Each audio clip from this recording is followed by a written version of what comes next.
ಇನ್ ಗುಲ್ಬರ್ಗಾ ವಾರ್ತೆಗಳು ಪ್ರಾಯೋಜಕರು Mahalakshmi jewellers, gold hub, main road, Kalaburagi. Devanand sari centre, super market, Kalaburagi ಹಾಗೂ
Mahalakshmi jewellers, gold hub, opposite KPN hospital, main road, Gulbarga. ವಿಶ್ವಾಸಕ್ಕೆ ಮತ್ತೊಂದು ಹೆಸರೇ ಮಹಾಲಕ್ಷ್ಮಿ ಜುವೆಲ್ಲರ್ಸ್. ದೇವಾನಂದ್ ಸ್ಯಾರಿ ಸೆಂಟರ್ ಹಲವು ವರ್ಷಗಳಿಂದ ಕಲಬುರ್ಗಿ ಮಹಾಜನತೆಯ ಭರವಸೆ ಗಳಿಸಿರುವ ರೇಷ್ಮೆ ಸೀರೆಗಳ ಅತಿ ದೊಡ್ಡ ಶೋರೂಮ್. ಹಬ್ಬಗಳು, ಮದುವೆ, ಉಪನಯನ ಹಾಗೂ ನಿಮ್ಮ ಮನೆಯ ಶುಭ ಸಮಾರಂಭಗಳಿಗೆ ಬೇಕಾಗುವ ರೇಷ್ಮೆ ಸೀರೆಗಳಿಗೆ ದೂರದ ಬೆಂಗಳೂರು, ಹೈದರಾಬಾದ್ ನಗರಗಳಿಗೆ ಹೋಗುವ ಅಗತ್ಯವಿಲ್ಲ. ದೇವಾನಂದ್ ಸ್ಯಾರಿ ಸೆಂಟರ್ ನೀಡುತ್ತಿದೆ exclusive silk sari collections. Devanand sari ಸೆಂಟರ್ನಲ್ಲಿ ಈಗ ಮದುವೆ ಮುಂತಾದ ಶುಭ ಸಮಾರಂಭಗಳಿಗೆ ಕಾಂಚೀವರಂ ಸೇರಿದಂತೆ wedding brocade saris, pure Dharmavaram ಸೀರೆಗಳು, ಪ್ಯೂರ್ ಬನಾರಸ್ ಸೀರೆಗಳು, pure Uppada silk, pure Ilkal ಸೀರೆಗಳು, pure fancy Gadwal silk, pure Paithani ಸೀರೆಗಳು, ಪ್ಯೂರ್ ಸಾಫ್ಟ್ ಸಿಲ್ಕ್ ಸೀರೆಗಳು ವಿವಿಧ ವಿನ್ಯಾಸಗಳಲ್ಲಿ. ಕಲಬುರಗಿಯಲ್ಲೇ ಅತಿ ದೊಡ್ಡ ಮತ್ತು ವಿಶಾಲವಾದ 10,000 ಚದುರ ಅಡಿ ಇರುವ ಏಕೈಕ ಸ್ಯಾರಿ ಸೆಂಟರ್ ದೇವಾನಂದ್ ಸ್ಯಾರಿ ಸೆಂಟರ್. ಭೇಟಿ ಕೊಡಿ. ದೇವಾನಂದ್ ಸ್ಯಾರಿ ಸೆಂಟರ್, ಕಾಮತ್ ಹೋಟೆಲ್ ಹಿಂದುಗಡೆ, ಸೂಪರ್ ಮಾರ್ಕೆಟ್, ಕಲಬುರಗಿ.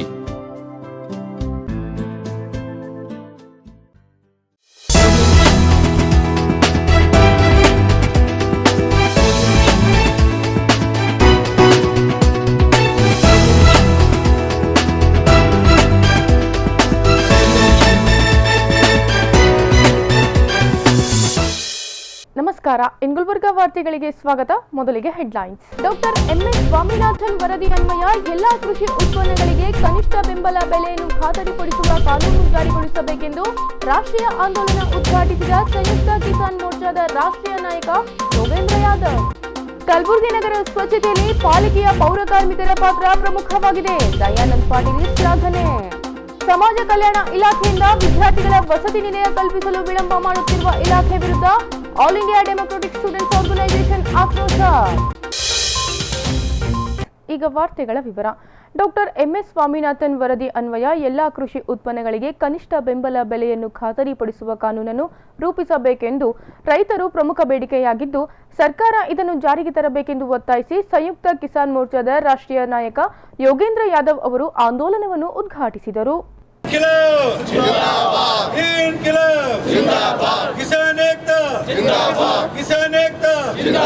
ರೈತರಿಗೆ ಬೆಂಬಲ ಬೆಲೆ ಸಿಗಲೇಬೇಕು. ರೈತರಿಗೆ ಬೆಂಬಲ ಬೆಲೆ ಸಿಗಲೇಬೇಕು. ವ್ಯಾಪಾರಸ್ಥರು, ಹಮಾಲರು, ಮುನಿಮರು, ರೈತರು ಉಳಿಯಲೇಬೇಕು. ಪ್ರಧಾನಮಂತ್ರಿ ನರೇಂದ್ರ ಮೋದಿಯವರು ಪ್ರಧಾನಿಯಾಗುವ ಮುನ್ನ ಲೋಕಸಭಾ ಚುನಾವಣೆ ಸಂದರ್ಭದಲ್ಲಿ ಬಹಿರಂಗ ಸಭೆಯಲ್ಲಿ ಡಾಕ್ಟರ್ ಎಂಎಸ್ ಸ್ವಾಮಿನಾಥನ್ ವರದಿಯನ್ನು ಜಾರಿ ಮಾಡುವುದಾಗಿ ಭರವಸೆ ನೀಡಿ ನಂತರ ಅಧಿಕಾರಕ್ಕೆ ಬಂದ ಕೆಲವೇ ತಿಂಗಳಲ್ಲಿ ಇದನ್ನು ಜಾರಿ ಮಾಡಲು ಸಾಧ್ಯವಿಲ್ಲ ಎಂದು ಹೇಳುತ್ತಿರುವುದನ್ನು ಖಂಡಿಸಿ ಕಲಬುರಗಿಯಲ್ಲಿನ ಎಲ್ಲಾ ಕೃಷಿ ಉತ್ಪನ್ನಗಳಿಗೆ ಕನಿಷ್ಠ ಬೆಂಬಲ ಬೆಲೆ ಕೊಡಿಸುವಂತೆ ಇಲ್ಲಿನ ರೈತರ ಸಮಸ್ಯೆ ಕುರಿತು ನಗರದ ಎಪಿಎಂಸಿಯಲ್ಲಿ ರೈತ ಮುಖಂಡರು ಚರ್ಚೆ ನಡೆಸಿದರು. जो भी है अच्छे क्वालिटी का लेते, दूसरा क्वालिटी का माल कौन लेना? दूसरा क्वालिटी का माल इधर ही जाता है, यहाँ फिर ये इधर रेट कम नंबर 1 का लेते खाली, वो सिर्फ बेस्ट क्वालिटी रहता है बाकी।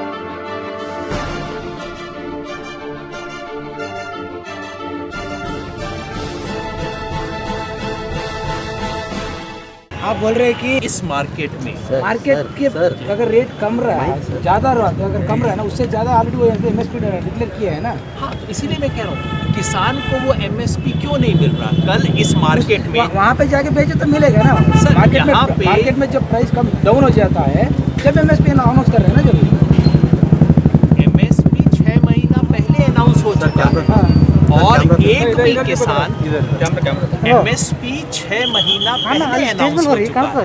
आप सरकार के प्रोक्योरमेंट की बात कर रहे हैं। सरकार की जिम्मेवारी है कि एक भी किसान अपना 1 क्विंटल भी उस MSP के नीचे ना बेचे। कलबुर्गी में कल चना 4,800 रुपए पे बिका है। आप इस ऑफिस में जाके चेक कर लीजिए क्यों बिका। मैं पूछना चाहता हूँ मोदी जी बताएं, किसान को 300 रुपए की जो डकैती हुई है, कल कलबुर्गी मार्केट में 6 लाख रुपए का नुकसान किसान को सिर्फ चना में हुआ है। 1975 क्विंटल बिका है और 300 रुपए का नुकसान है। लगभग 6 लाख रुपए का डकैती चोरी किसान की कल इस मार्केट में हुई है। मोदी जी जवाब दें क्यों।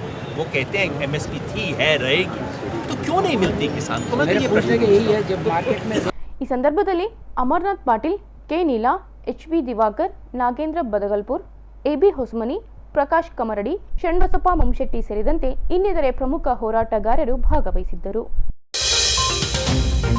ಕಲಬುರಗಿ ನಗರ ಸ್ವಚ್ಛತೆಯಲ್ಲಿ ಪಾಲಿಕೆಯ ಪೌರ ಕಾರ್ಮಿಕರ ಪಾತ್ರ ಪ್ರಮುಖವಾಗಿದೆ. ನಗರದ ನೈರ್ಮಲ್ಯಕ್ಕಾಗಿ ಹಾಗೂ ಸೌಂದರ್ಯಕ್ಕಾಗಿ ದುಡಿಯುತ್ತಿರುವ ಪೌರ ಕಾರ್ಮಿಕರಿಗೆ ಕಲಬುರಗಿಯ ವಾರ್ಡ್ ನಂಬರ್ 39ರ ಶಾಂತಿನಗರದಲ್ಲಿ 80 ಪೌರ ಕಾರ್ಮಿಕರಿಗೆ ಬಟ್ಟೆ ವಿತರಿಸಲಾಯಿತು.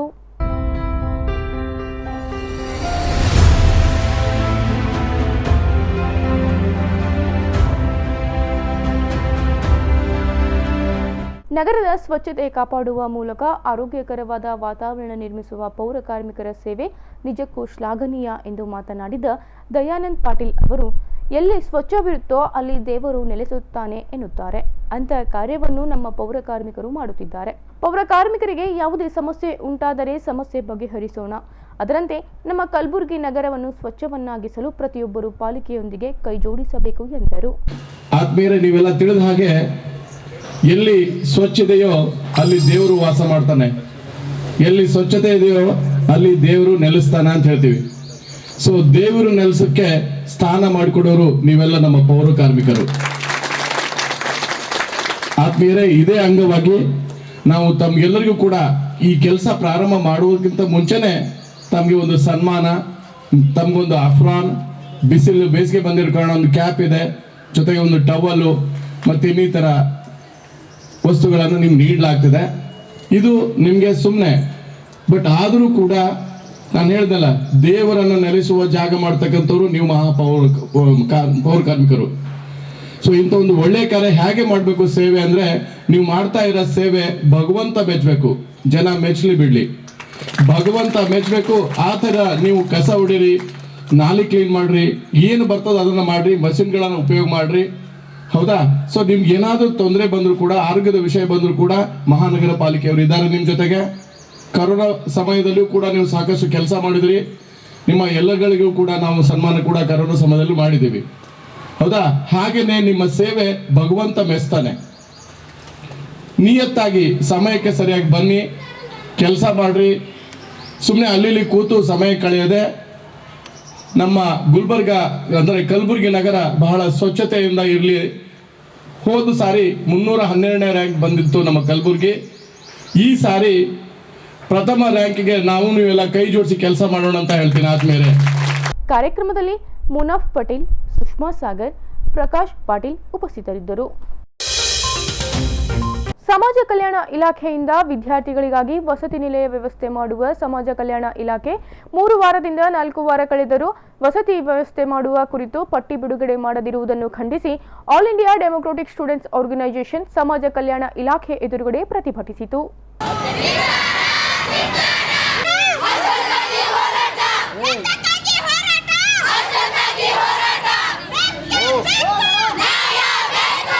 ಕೋವಿಡ್ ಸಂದರ್ಭದಲ್ಲಿ ಲಾಕ್ಡೌನ್ ವೇಳೆ ವಿದ್ಯಾರ್ಥಿಗಳು ಬಹಳಷ್ಟು ಸಮಸ್ಯೆ ಎದುರಿಸಿದ್ದು, ಆರ್ಥಿಕ ಸಂಕಷ್ಟದ ನಡುವೆ ಶೈಕ್ಷಣಿಕ ವರ್ಷಕ್ಕೆ ಕಾಲಿಡುತ್ತಿರುವ ವಿದ್ಯಾರ್ಥಿಗಳು ಪ್ರತಿದಿನ ಕಲಬುರಗಿಯ ಸುತ್ತಮುತ್ತಲಿನ ಹಳ್ಳಿಗಳಿಗೆ ತೆರಳಲಾಗದ ಹಿನ್ನೆಲೆ ಸಮಾಜ ಕಲ್ಯಾಣ ಇಲಾಖೆಯಡಿ ವಸತಿ ನಿಲಯಕ್ಕೆ ಅರ್ಜಿ ಸಲ್ಲಿಸಿದ್ದಾರೆ. ಸುಮಾರು 4 ವಾರಗಳಿಂದ ಸಮಾಜ ಕಲ್ಯಾಣ ಇಲಾಖೆ ವಸತಿ ನಿಲಯ ವ್ಯವಸ್ಥೆ ಕಲ್ಪಿಸುವ ಕುರಿತು ಪಟ್ಟಿ ಬಿಡುಗಡೆ ಮಾಡುತ್ತಿಲ್ಲ ಎಂದು ಕಿಡಿಕಾರಿದ ಎಐಡಿಎಸ್ಒ ಜಿಲ್ಲಾ ಉಪಾಧ್ಯಕ್ಷೆ ಸ್ನೇಹಾ ಕಟ್ಟಿಮನಿ, ಒಂದು ವೇಳೆ ಸಮಾಜ ಕಲ್ಯಾಣ ಇಲಾಖೆ ಹೀಗೆ ಪಟ್ಟಿ ಬಿಡುಗಡೆ ಮಾಡುವಲ್ಲಿ ವಿಳಂಬ ಮಾಡಿದರೆ ಇಲಾಖೆ ಮುಂದೆ ಸಾವಿರಾರು ವಿದ್ಯಾರ್ಥಿನಿಯರೊಂದಿಗೆ ಪ್ರತಿಭಟನೆ ಮಾಡುವುದಾಗಿ ಎಚ್ಚರ ವಹಿಸಿದ್ದಾರೆ.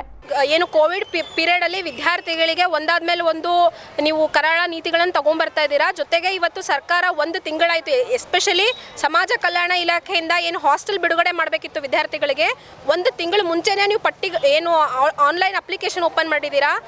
ನಿನ್ನೆ ತನಕ ಅಪ್ಲಿಕೇಶನ್ ತಗೊಂಡಿದ್ದೀರಾ, ಸಾಟರ್ಡೆ ತನಕ ಅಪ್ಲಿಕೇಶನ್ ತಗೊಂಡಿದ್ದೀರಾ. ಯಾರು 3 ವಾರ 4 ವಾರ ಮುಂಚೆನೇ ಅಪ್ಲಿಕೇಶನ್ ಹಾಕಿದ್ದಾರೆ ವಿದ್ಯಾರ್ಥಿಗಳು, ಯಾರ್ಯಾರು SC ST ವಿಭಾಗದಲ್ಲಿ ಅಪ್ಲೈ ಮಾಡ್ತಾರೆ ಎಲ್ರಿಗೂ ಹಾಸ್ಟೆಲ್ ಅಂದ್ರೆ ಕೊಡಬೇಕು ಅನ್ನೋದು ರೂಲ್ಸ್ ಇದೆ. ಬಟ್ ಅವ್ರು 3 ವಾರದಿಂದ ಅಲಿತಾ ಇದ್ದಾರೆ, ಯಾವುದೇ ರೀತಿ ಪಟ್ಟಿಗಳನ್ನು ಬಿಡುಗಡೆ ಮಾಡ್ತಿಲ್ಲ. ಇಲಾಖೆ ಕೇಳಿದ್ರೆ ಇವತ್ತು ಬಿಡುಗಡೆ ಮಾಡ್ತೀವಿ, ನಾಳೆ ಬಿಡುಗಡೆ ಮಾಡ್ತೀವಿ ಅಂತ ಹೇಳ್ತಿದ್ದಾರೆ. 10ನೇ ತಾರೀಕು ಒಳಗಾಗಿ ಬಿಡುಗಡೆ ಮಾಡ್ತೀವಿ ಅಂತಿದ್ದಾರೆ, 19ನೇ ತಾರೀಕು ಒಳಗಾಗಿ ಬಿಡುಗಡೆ ಮಾಡ್ತೇವೆ ಅಂತ ಹೇಳ್ತಾ ಇದ್ದಾರೆ. ವಿದ್ಯಾರ್ಥಿಗಳಿಗೆ ಯಾರು ಹಾಸ್ಟೆಲ್ ಅಪ್ಲೈ ಮಾಡ್ತಾ ಇದ್ದಾರೆ, ಹಾಸ್ಟೆಲೇ ಸಿಕ್ಬಿಡುತ್ತೆ, ನಾವು ಯಾಕೆ ಬಸ್ ಪಾಸಲ್ಲಿ ಹೋಗಬೇಕು, ಹಾಸ್ಟೆಲೇ ಸಿಕ್ಬಿಡುತ್ತೆ, 50-60 ರೂಪಾಯಿ ಖರ್ಚು ಮಾಡಿ ಯಾಕೆ ಹಳ್ಳಿಲಿಂದ ಹೋಗಬೇಕು ಅಂತೇಳಿ. ಎಸ್ಪೆಷಲಿ PUC ಫಸ್ಟ್ ಇಯರ್ ವಿದ್ಯಾರ್ಥಿಗಳಿಗೆ ಇನ್ನೂ 1 ತಿಂಗಳಲ್ಲಿ 30 ದಿನದಲ್ಲಿ ಪರೀಕ್ಷೆ ಬರುತ್ತಾ ಇದೆ. ಆಲ್ರೆಡಿ ಇಂಟರ್ನಲ್ ಕೂಡ ಮುಗಿತಾ ಇದೆ. ಅವ್ರು ಯಾವ ರೀತಿ ಓದಬೇಕು, ಅವ್ರು ಯಾವ ರೀತಿ ಅವರ ಅಭ್ಯಾಸಗಳನ್ನು ಮುಂದೆ ತೊಗೊಂಡು ಹೋಗಬೇಕು. ನೀವೇನು ಎಕ್ಸ್ಟ್ರೀಮ್ ಸ್ಟೆಪ್ ತಗೊಂಡು ಲಾಕ್ಡೌನ್ ಕೂಡ ಇದ್ದಾಗಿನೂ ಕೂಡ ನೀವು ಕಾಲೇಜ್ಗಳನ್ನು ಸ್ಟಾರ್ಟ್ ಮಾಡಿದ್ದೀರಾ. ಬಸ್ ಪಾಸು, ಹಾಸ್ಟೆಲ್ ವಸತಿಗಳಿಗೆ ನಿಮ್ಮ ಹತ್ರ ಏನು ಪ್ಲಾನಿಂಗ್ ಇದೆ? 1 ತಿಂಗಳಾಯಿತು ಸ್ಟೂಡೆಂಟ್ಸ್ ಹಾಸ್ಟೆಲ್ ಅಪ್ಲೈ ಮಾಡಿ, ಲಿಸ್ಟ್ ಯಾಕೆ ಬಿಡುಗಡೆ ಮಾಡ್ತಿಲ್ಲ? ನಿಮ್ಮದೇ ರೂಲ್ಸ್ ಇದೆಯಲ್ಲ, ಅಪ್ಲೈ ಮಾಡಿದವ್ರು ಎಲ್ರಿಗೂ ಹಾಸ್ಟೆಲ್ ಕೊಡಬೇಕು ಅಂತೇಳಿ. ಹಾಗಂದ್ರೆ ಫಸ್ಟ್ ಕಮ್ ಫಸ್ಟ್ ಸರ್ವ್ ಅಂತ ಯಾಕೆ ಮಾಡಬಾರ್ದು ನೀವು? ಯಾರು ಮೊದಲು ಅಪ್ಲೈ ಮಾಡಿರ್ತಾರೆ ಅವ್ರುಗಳಿಗೆ ಒಂದು ಊಟದ ವ್ಯವಸ್ಥೆ, ವಸತಿ ವ್ಯವಸ್ಥೆ ಏನಕ್ಕೆ ಕಲ್ಪಿಸ್ಲಾಕಾಗ್ತಿಲ್ಲ ನಿಮ್ಮ ಹತ್ರ? ಏನು IAS ಅಧಿಕಾರಿಗಳಿದ್ದೀರಾ, IPS ಅಧಿಕಾರಿಗಳಿದ್ದೀರಾ? ಎಕ್ಸ್ಟ್ರೀಮ್ ಆಗಿ ಈ ಒಂದು ವಿಚಾರಗಳನ್ನು ಯೋಚನೆ ಮಾಡಬೇಕು. ಇದಕ್ಕಿಂತ ಮುಂಚೆ ನೀವೇನು ಅಪ್ಲೈ ಮಾಡಿದ್ದೀರಾ ಅದಕ್ಕೆ ಸ್ವಾಗತಾರ್ಹ ಇದೆ. ಬಟ್ ಇವಾಗ ಅಪ್ಲೈ ಮಾಡಿರೋ ಎಲ್ಲ ವಿದ್ಯಾರ್ಥಿಗಳಿಗೂ ಆದಷ್ಟು ಬೇಗ ನೀವು ಲಿಸ್ಟ್ ಬಿಡುಗಡೆ ಮಾಡಿದ್ರೆ ವಿದ್ಯಾರ್ಥಿಗಳಿಗೆ ತುಂಬ ಸಹಾಯ ಆಗುತ್ತೆ. ನೀವು ಇನ್ನೇನು 2 ದಿನದಲ್ಲಿ ಹಾಸ್ಟೆಲ್ ಲಿಸ್ಟ್ ಬಿಡುಗಡೆ ಮಾಡಿಲ್ಲ ಅಂದರೆ ಇವತ್ತು 200 ಜನ ಬಂದಿದ್ದೀವಿ, ನಾಳೆ 2000 ವಿದ್ಯಾರ್ಥಿಗಳು ನಿಮ್ಮ ಸಮಾಜ ಕಲ್ಯಾಣ ಇಲಾಖೆ ಮುಂದಿರ್ತಾರೆ ಅಂತ ಹೇಳಿ ನಾವು ಹೇಳಕ್ಕೆ ಇಷ್ಟಪಡ್ತಾ ಇದ್ದೀವಿ. ಪ್ರತಿಭಟನೆಯಲ್ಲಿ all India democratic students organisation ಸದಸ್ಯರು ಹಾಗೂ ಕಾಲೇಜಿನ ವಿದ್ಯಾರ್ಥಿನಿಯರು ಭಾಗಿಯಾಗಿದ್ದರು. ಈಗ ಪುಟ್ಟದೊಂದು ವಿರಾಮದ ನಂತರ ಇನ್ನಷ್ಟು ಸುದ್ದಿಗಳನ್ನು ನಿರೀಕ್ಷಿಸಿ. ದಲಿತ ಸಮುದಾಯಕ್ಕೆ ಹಾಗೂ ವಿದ್ಯಾರ್ಥಿಗಳಿಗೆ ನಿರಂತರವಾಗಿ ಅನ್ಯಾಯ ಮಾಡುತ್ತಿರುವ ರಾಜ್ಯ ಬಿಜೆಪಿ ಸರ್ಕಾರದ ವಿರುದ್ಧ ಕಿಡಿಕಾರಿದ ಕರ್ನಾಟಕ ರಾಜ್ಯ ದಲಿತ ಸಂಘರ್ಷ ಸಮಿತಿ.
Mahalakshmi jewellers, gold hub opposite KPN hospital, main road, Gulbarga. ವಿಶ್ವಾಸಕ್ಕೆ ಮತ್ತೊಂದು ಹೆಸರೇ ಮಹಾಲಕ್ಷ್ಮಿ ಜುವೆಲ್ಲರ್ಸ್. ದೇವಾನಂದ್ ಸ್ಯಾರಿ ಸೆಂಟರ್ ಹಲವು ವರ್ಷಗಳಿಂದ ಕಲಬುರ್ಗಿ ಮಹಾಜನತೆಯ ಭರವಸೆ ಗಳಿಸಿರುವ ರೇಷ್ಮೆ ಸೀರೆಗಳ ಅತಿ ದೊಡ್ಡ ಶೋರೂಮ್. ಹಬ್ಬಗಳು, ಮದುವೆ, ಉಪನಯನ ಹಾಗೂ ನಿಮ್ಮ ಮನೆಯ ಶುಭ ಸಮಾರಂಭಗಳಿಗೆ ಬೇಕಾಗುವ ರೇಷ್ಮೆ ಸೀರೆಗಳಿಗೆ ದೂರದ ಬೆಂಗಳೂರು, ಹೈದರಾಬಾದ್ ನಗರಗಳಿಗೆ ಹೋಗುವ ಅಗತ್ಯವಿಲ್ಲ. ದೇವಾನಂದ್ ಸ್ಯಾರಿ ಸೆಂಟರ್ ನೀಡುತ್ತಿದೆ ಎಕ್ಸ್ಕ್ಲೂಸಿವ್ ಸಿಲ್ಕ್ ಸ್ಯಾರಿ ಕಲೆಕ್ಷನ್ಸ್.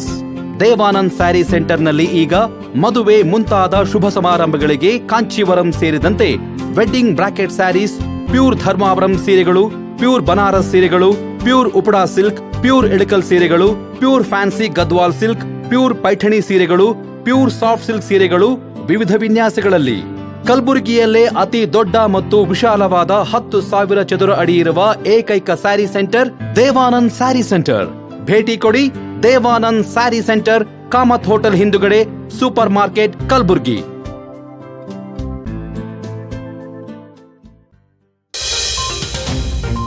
ವಿರಾಮದ ನಂತರ ಗುಲ್ಬರ್ಗಾ ವಾರ್ತೆಗಳಿಗೆ ಮತ್ತೊಮ್ಮೆ ಸ್ವಾಗತ.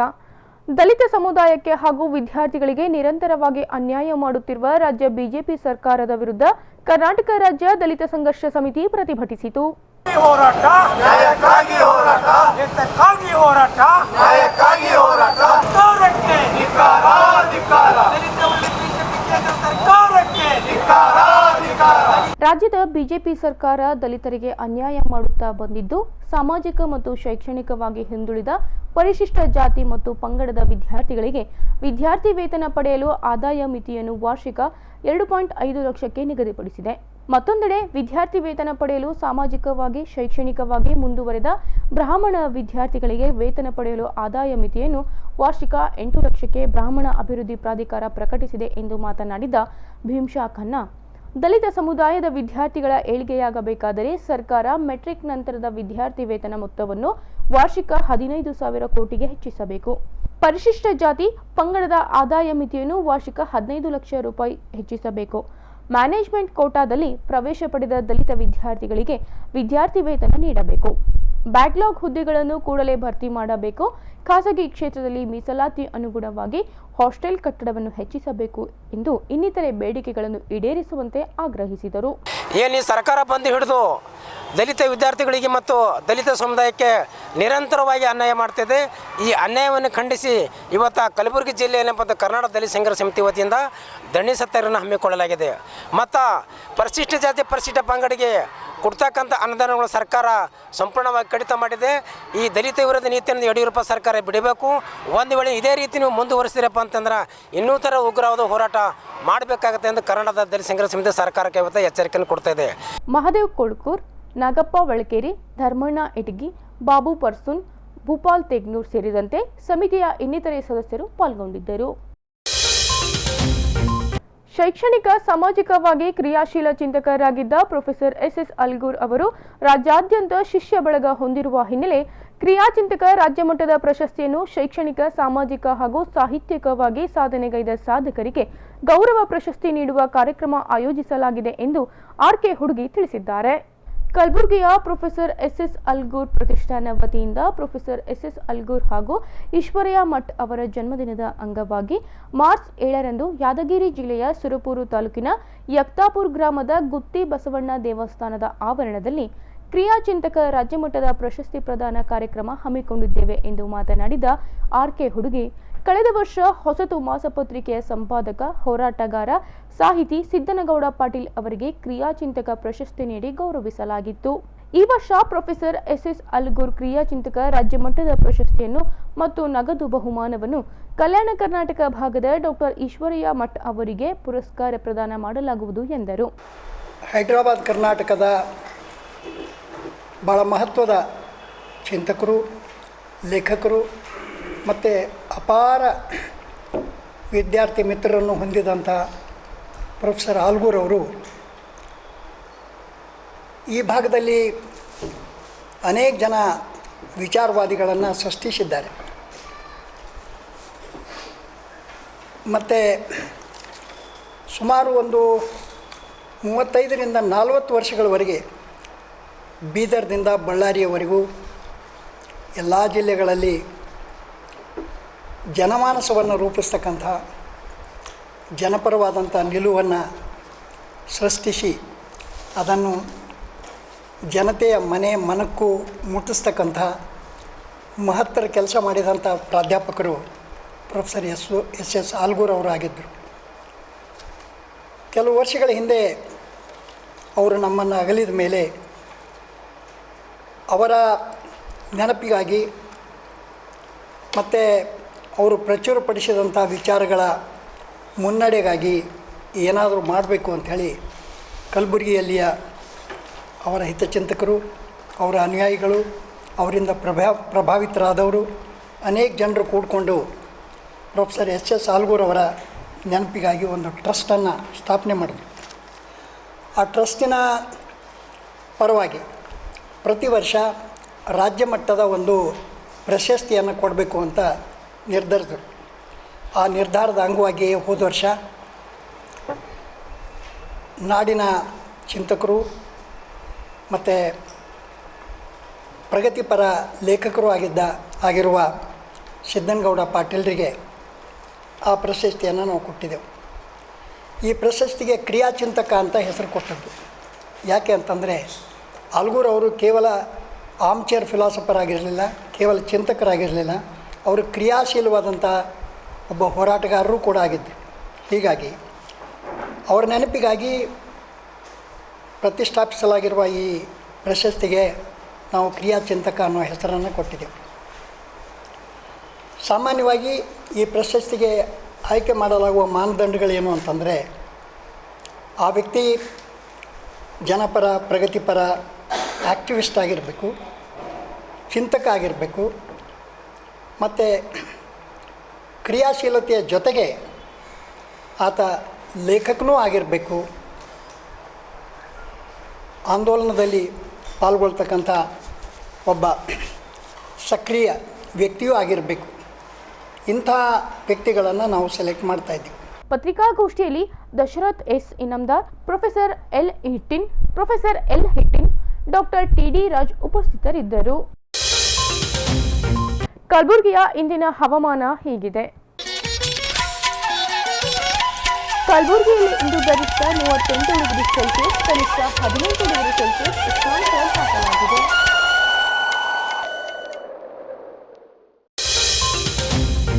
ಕೊನೆಯಲ್ಲಿ ಮತ್ತೊಮ್ಮೆ ಹೆಡ್ಲೈನ್ಸ್. ಡಾಕ್ಟರ್ ಎಂಎಸ್ ಸ್ವಾಮಿನಾಥನ್ ವರದಿ ಅನ್ವಯ ಎಲ್ಲಾ ಕೃಷಿ ಉತ್ಪನ್ನಗಳಿಗೆ ಕನಿಷ್ಠ ಬೆಂಬಲ ಬೆಲೆಯನ್ನು ಖಾತರಿಪಡಿಸುವ ಕಾನೂನು ಜಾರಿಗೊಳಿಸಬೇಕೆಂದು ರಾಷ್ಟ್ರೀಯ ಆಂದೋಲನ ಉದ್ಘಾಟಿಸಿದ ಸಂಯುಕ್ತ ಕಿಸಾನ್ ಮೋರ್ಚಾದ ರಾಷ್ಟ್ರೀಯ ನಾಯಕ ಯೋಗೇಂದ್ರ ಯಾದವ್. ಕಲಬುರಗಿ ನಗರ ಸ್ವಚ್ಛತೆಯಲ್ಲಿ ಪಾಲಿಕೆಯ ಪೌರ ಕಾರ್ಮಿಕರ ಪಾತ್ರ ಪ್ರಮುಖವಾಗಿದೆ. ದಯಾನಂದ್ ಪಾಟೀಲ್ ಶ್ಲಾಘನೆ. ಸಮಾಜ ಕಲ್ಯಾಣ ಇಲಾಖೆಯಿಂದ ವಿದ್ಯಾರ್ಥಿಗಳ ವಸತಿ ನಿಲಯ ಕಲ್ಪಿಸಲು ವಿಳಂಬ ಮಾಡುತ್ತಿರುವ ಇಲಾಖೆ ವಿರುದ್ಧ all India democratic students organisation ಆಕ್ರೋಶ. ಇಲ್ಲಿಗೆ ಗುಲ್ಬರ್ಗಾ ವಾರ್ತೆಗಳು ಮುಕ್ತಾಯವಾಯಿತು. ಮುಂದಿನ ಸಂಚಿಕೆಯಲ್ಲಿ ಮತ್ತೆ ಭೇಟಿಯಾಗೋಣ. ವಂದನೆಗಳು.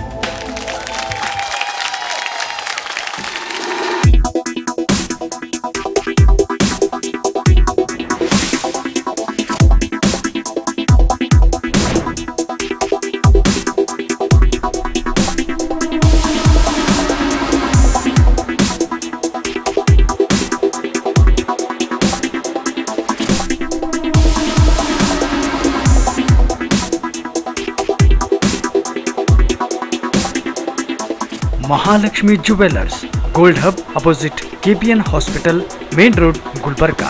ವಿಶ್ವಾಸಕ್ಕೆ ಮತ್ತೊಂದು ಹೆಸರೇ ಮಹಾಲಕ್ಷ್ಮಿ ಜುವೆಲ್ಲರ್ಸ್. ದೇವಾನಂದ್ ಸ್ಯಾರಿ ಸೆಂಟರ್ ಹಲವು ವರ್ಷಗಳಿಂದ ಕಲಬುರ್ಗಿ ಮಹಾಜನತೆಯ ಭರವಸೆ ಗಳಿಸಿರುವ ರೇಷ್ಮೆ ಸೀರೆಗಳ ಅತಿ ದೊಡ್ಡ ಶೋರೂಮ್. ಹಬ್ಬಗಳು, ಮದುವೆ, ಉಪನಯನ ಹಾಗೂ ನಿಮ್ಮ ಮನೆಯ ಶುಭ ಸಮಾರಂಭಗಳಿಗೆ ಬೇಕಾಗುವ ರೇಷ್ಮೆ ಸೀರೆಗಳಿಗೆ ದೂರದ ಬೆಂಗಳೂರು, ಹೈದರಾಬಾದ್ ನಗರಗಳಿಗೆ ಹೋಗುವ ಅಗತ್ಯವಿಲ್ಲ. ದೇವಾನಂದ್ ಸ್ಯಾರಿ ಸೆಂಟರ್ ನೀಡುತ್ತಿದೆ ಎಕ್ಸ್ಕ್ಲೂಸಿವ್ ಸಿಲ್ಕ್ ಸ್ಯಾರಿ ಕಲೆಕ್ಷನ್ಸ್.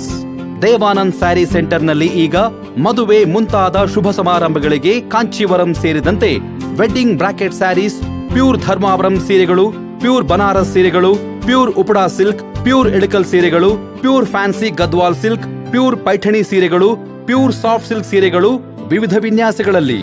ಕಲಬುರಗಿಯಲ್ಲೇ ಅತಿ ದೊಡ್ಡ ಮತ್ತು ವಿಶಾಲವಾದ 10,000 ಚದುರ ಅಡಿ ಇರುವ ಏಕೈಕ ಸ್ಯಾರಿ ಸೆಂಟರ್ ದೇವಾನಂದ್ ಸ್ಯಾರಿ ಸೆಂಟರ್. ಭೇಟಿ ಕೊಡಿ. ದೇವಾನಂದ್ ಸ್ಯಾರಿ ಸೆಂಟರ್, ಕಾಮತ್ ಹೋಟೆಲ್ ಹಿಂದುಗಡೆ, ಸೂಪರ್ ಮಾರ್ಕೆಟ್, ಕಲಬುರಗಿ.